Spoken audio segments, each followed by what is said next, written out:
Hello, everyone, and welcome back to another Rockies Daily. I'm your host, Scott Ayers, where we're talking all things Colorado Rockies.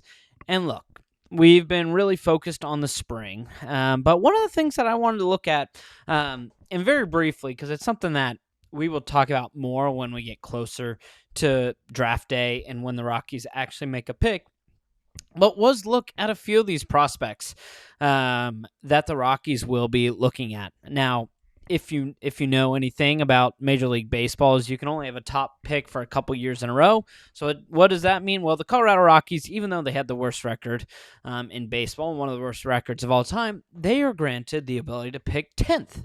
So they'll get the number 10 pick. And so that does change what their strategy will be going into the draft. There's still going to be some really, really solid prospects, obviously, but it does change going from having, a top 3 guy to, the number 10 guy, because, if you're looking at a specific position, you don't have, the first dibs at some of the different positions. Now, just based on what we see right now, it is very shortstop heavy. There's a ton of infielders in that top 5, top 10. And for Colorado, they're in a position where they'll probably look at best available as they work on this rebuild. But there are a few names that I figured just are standing out when you take a quick look at everything. And the first of which is Cameron Fluke, who is a right-handed pitcher from Coastal Carolina. He's 20 years old, and he could be really interesting. There's two different pitchers that could be really interesting at the top of this class. Cameron Fluke being one, Gio Rojas being the other. Rojas being a lefty from Marjorie Stoneman High School. Fluke obviously being in college at 20 years old. Now, both of these guys have pretty strong fastballs. Fluke's 95 miles an hour. Stoneman, Rojas can hit about 97, 98 miles per hour. Both have nasty sliders. And I think that's what makes them so interesting for the Colorado Rockies, is that they have that slider, which could be really used to their benefit, opposed to other pitches that just don't do as well at altitude. So, two guys in terms of pitching prospects that could be interesting. Fluke's really interesting because he has such a big frame. And so that's just something that you always see a big guy and you're like, man, I want to see that guy absolutely hurl the rock. But regardless, Fluke and Rojas, in terms of pitching prospects, are probably the top 2. Liam Peterson from Florida is probably the third guy in that list, at least right now. These are all obviously very subject to change because we're still months away from the draft, but these are all names to definitely keep your eye on. The thing is, these are all the top 3 pitching prospects with Fluke, Rojas, and Peterson. So there's a real world where all 3 are taken in those first 9 picks. I don't think it's overly likely, but it is possible. And like I said, shortstop heavy class, infield heavy class, which you could obviously look at guys for second base. I don't necessarily know if you need to look at a third baseman or shortstop at the moment if you have belief in Kyle Karros and Tovar, which I do. I think both of those guys should net up those positions for the long term for the Rockies. That's not to say if there's someone that falls on the lap, they shouldn't draft him. Like Jacob LeBron, who right now is seen as the number 3 guy overall in this class, and he's listed as a shortstop. One interesting guy, though, is Drew Burrs. He's an outfielder from Georgia Tech. He's a little bit smaller frame at 5'9", but over the last 2 collegiate seasons, he's had 44 home runs, so the power is there. One of the notes, though, from MLB is that he has more of an open stance. What that means is he can get himself into some trouble and did struggle in some of the travel ball that he played, but overall, could be a really interesting prospect. You can never have too much power, and he's a good enough athlete where he would still be in the outfield if the Rockies were to take him. But that's obviously just a really quick deep dive, but it gives you an idea of what the Rockies will be working with. Pitching, I always think for the Rockies, especially with Leichman and company, they're going to get a better idea of what kind of pitching works at Coors Field, get a better idea of the type of archetypes that they want. And this will be the first draft to actually give them an opportunity to do that. And at pick 10, you're still going to have an arsenal of pitchers that you can choose from that you think can fit that mold.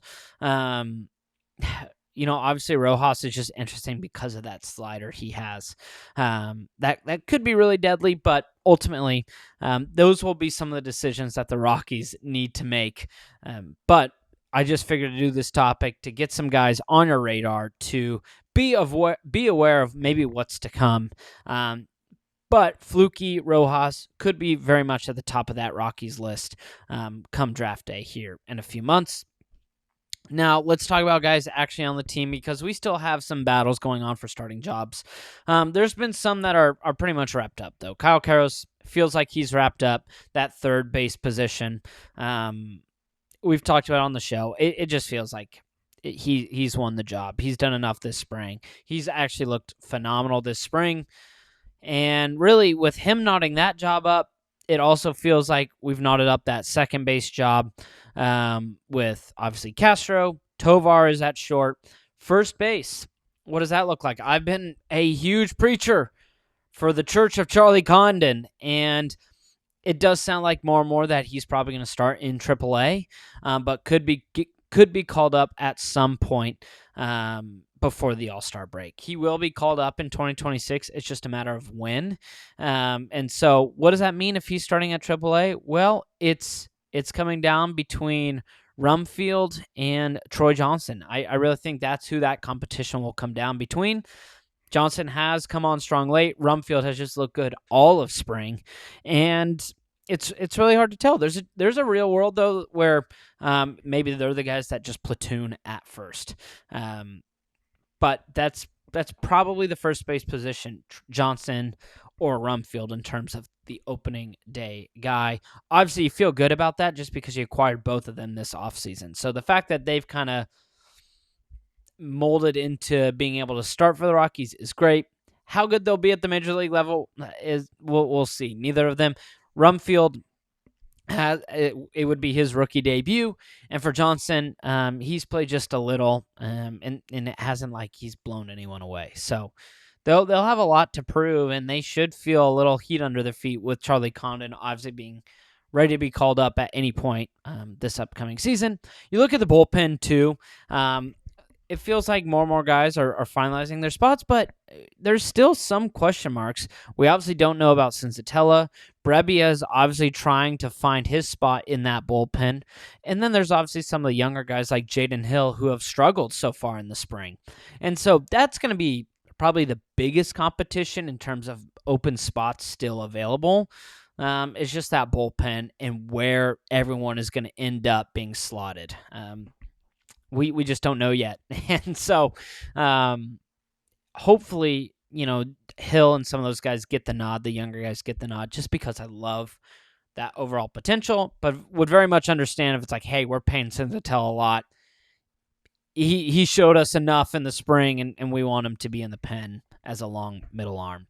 We'll have to wait and see, but we're getting close. I mean, we're less than 10 days away from when spring training ends, and then just a few days later, the season begins. So exciting stuff. We're ramping up for the regular season. Just multiple stories to keep your eyes on as we figure out the rest of these starting positions. And then we talk about Alan Leichman, who has already made an adjustment for the Colorado Rockies, or is already making adjustments, I should say. And we're seeing new pitches from Gordon, Senzatella. We're seeing just the different usage from a lot of these starting pitchers, trying to have that wide, sweeping arsenal of 5, 6, 7 pitches at their disposal. Now, one of the big talking points is obviously Leichman wants to make sure these guys find the zone, attack the zone early. Gordon mentioned that in an interview with Purple Row recently, where being able to find the strike zone and then go for that kill pitch.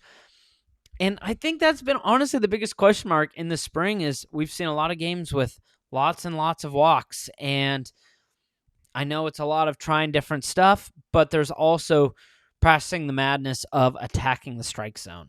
And control is going to be a big question mark heading into the season for a lot of these pitchers. Especially look at some of those strong arms in the bullpen. I mentioned Jaden Hill, who can top 100, 101 miles an hour. The problem is when you're topping at that speed, sometimes you lack the control. And that's how the Rockies can get themselves in a lot of problems, is if they're falling behind 2-1, 3-1. And that's not good. And so for the Colorado Rockies, attacking the zone, and then the big question is if they're struggling, or they are finding them ahead of themselves, ahead in counts, what does that look like? If they're trying to attack the zone and it turns out to be more of an issue because now batters are expecting first pitch strikes, it's all going into the game, right? Like it's all figuring out how to get ahead of these opposing batters and to obviously minimize that talent gap when it comes to the Rockies pitching against whoever they're going against. So it's all part of the madness for Alan Likman, but it's clear there's a culture shift for pitching. There's high energy, and ultimately there is this renewed excitement for what this team can become. The season's still going to be really difficult, and it's there's going to be some rough patches, and my hope is even during those rough patches, they stay the course for the plans that Likman has in place for this pitching staff. Because it's the first direction that we've seen in a really, really long time for the Colorado Rockies.